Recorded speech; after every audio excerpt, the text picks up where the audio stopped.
Hey, everybody. I'm Hillary Atkin from the Atkin Report, and I'm delighted to welcome Brad Turner, director and executive producer of the new feature film Trigger Point, to this edition of Hillary's Happy Hour.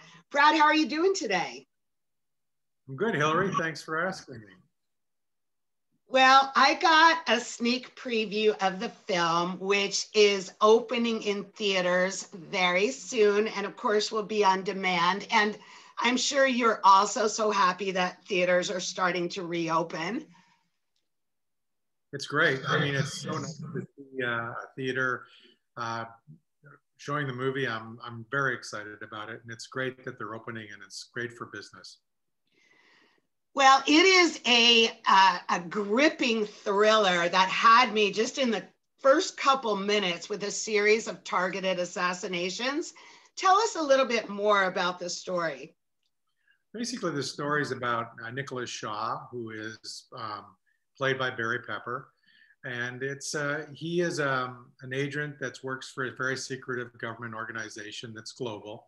And he's got into a lot of hot water and has decided to retire. So he's spending palatial moments in his little farmhouse in the middle of nowhere, trying to stay out of trouble. But he is troubled by this one thing that happened at the end of his career, and it's bothering him, and he feels responsible. And basically, it's a revenge thriller that solves some of his problems. Well, you know, you're talking about his farmhouse, and I was wondering, and I'm sure viewers will be too, where was this shot? Because the town and the surrounding areas look absolutely idyllic, like people would want to move there. So can you share where it was? Of course, I'm happy to, because it's my hometown. Oh, I grew up in Bayfield, Ontario, Canada, and we shot in my hometown. And it was an interesting note was that it was the first movie ever shot there, first television show, commercial. They had never experienced filming before.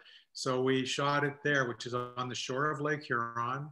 It's an idyllic, you said it right, it's an idyllic little town that's, really busy for July and August, but the rest of the time, very sleepy. And that's the way I portrayed it in the film. Well, tell us about some of the high-tech accoutrements in that farmhouse, which were revealed at the beginning of the movie for Barry's character and pretty awe-inspiring. You would not expect that inside a farmhouse. I'm so glad you said that. You wouldn't expect it, because that was the idea. Barry and I had a very long conversation about his character, and we talked about what is this guy and who is this guy? And I wanted him to be very mechanical, very technologically fit. So he needs to be up to date on everything. As I said earlier, he's retired in his position, but he has keep monitoring every bit of his operation while he's in this, quote, retirement. And what was important to me was that everything was very up to date and new, and that he would be monitoring not only his operations in the world, but also his surroundings, because he's very aware of his surroundings, and he's very paranoid about who could show up that he hasn't recognized before, and he could research anything and actually monitor his entire surroundings. Yeah, he certainly did. I'd like to borrow some of that tech for around here, but I have to tell you that one of my favorite characters in the film was the owner of the bookstore, Jane Eastwood. And why don't you talk to us about working with her and your other cast, which includes Eve Harlow, Colm Fiore, Laura Vandervoort. Let's hear about working with them. Okay, well, I'll try to go in that order, because Jane Eastwood is not a very close friend of mine, but I worked on SCTV when I first started my career, and I got to know Jane through SCTV and Second City in Toronto, and I also knew her husband, Paul Flaherty, who was actually the brother of Joe Flaherty, who was in the cast. And Jane is a lovely person. I first worked with her on a Ray Bradbury theater, which was an anthology show we did based on Ray Bradbury short stories. And she played basically a witch for me. And ever since then, I've wanted to reunite with Jane and work with her again. Moving to Eve Harlow, I just did an episode of Next, the new Fox TV show with Eve. Worked with her for the first time and was like totally blown away with her ability. She is so amazing and was just great. And I just knew that she would be the perfect person for the movie. Laura Vandervoort, I did her pilot for Bitten and have worked with her on V-Wars and a couple of other shows in the meantime. And she was a natural, and her character, although very important to the story, will be much more important in the preceding two movies if we do them. And that would be totally based on the fact that all your fans coming out and seeing the movie, either on video on demand or in the theaters if they can get to one. But that was it. And who did I miss? Colm Fiore. Oh, Colm. Yes. I worked with. How can you forget about him? I can't forget him. I worked with him on 24. He lives, interestingly enough, he lives in Stratford, Ontario, which is 45 minutes from Bayfield. You drive towards Lake Huron from Stratford, Ontario. He's very involved in the Shakespearean theater, so obviously he loves living in Stratford. And so he was only 45 minutes away, but I'd worked with him on 24. He was the first gentleman on 24, and he's an amazing guy.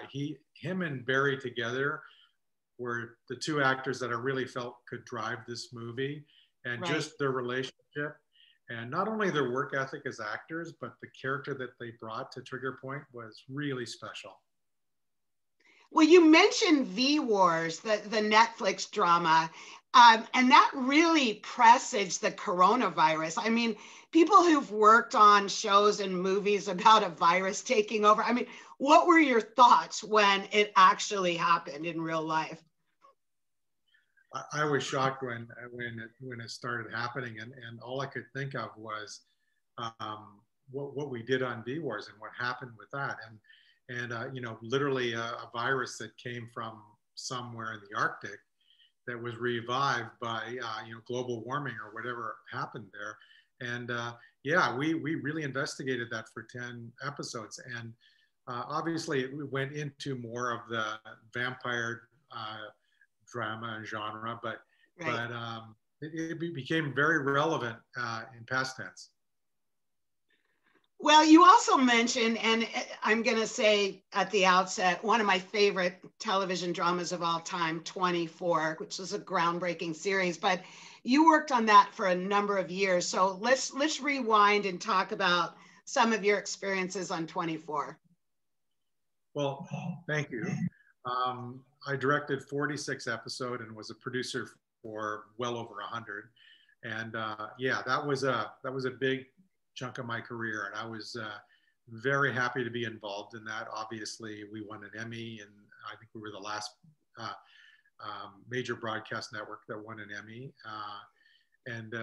You know, I'm very proud of my work on that. But it informed a lot of what Trigger Point is. Right. I used a lot of the skills that I developed during 24 to make this film. And one of the things that's really important is that in 24 we used a lot of tension. Right. Tension along with great acting. You know, Kiefer was very, very engrossed in his role, and he was Jack Bauer for 8 years. And I used a lot of the tricks that we used, which was, you know, making the action work for the story, keep driving forward with the story, not just stop for a fight scene for no apparent reason. You know, Trigger Point is really based on the idea that the action has to be narrative and has to have a beginning, middle, and an end, and each sequence has to go somewhere and try to be a little more original, a little more interesting, but not take too long. Because sometimes I find sometimes in movies, action just keeps going for no reason, and we've seen it all before. Yeah, you have to put it in story context. Well, you definitely, now that you brought that up, succeeded in doing that in Trigger Point. I never felt like you know, the action was drawn out and that it was very much ingrained in the storytelling as it was in 24. But that also brings me to the fact that, like so many people who were on 24, you went on to work on Homeland, another one of my favorite television shows. So let's hear about some of your experiences there. Well, Homeland was a whole different game from 24. Homeland was all tension. The whole idea of great acting and great tension, because the mystery was real. The characters were all cloaked in mystery. In other words, we really didn't know that much about any of these people, and we slowly learned what their motives were. And that was, again, another great education for me, is the way I portray characters, is that we don't want to know everything about them right from the get-go. We want to let them slowly develop and slowly get to know them, discover their sense of humor, discover their flaws, discover their emotion. All of that has to slowly develop. And that's what I took from Homeland to bring to Trigger Point. Well, you have several other upcoming projects. Can you drop some hints about what they're about? Yeah, I guess the one that's probably the closest to being happening or happening soon is a show called Safe Haven, yep. which is going to be produced by the same company that produced this same studio, Landmark Studios. And it's basically a story about a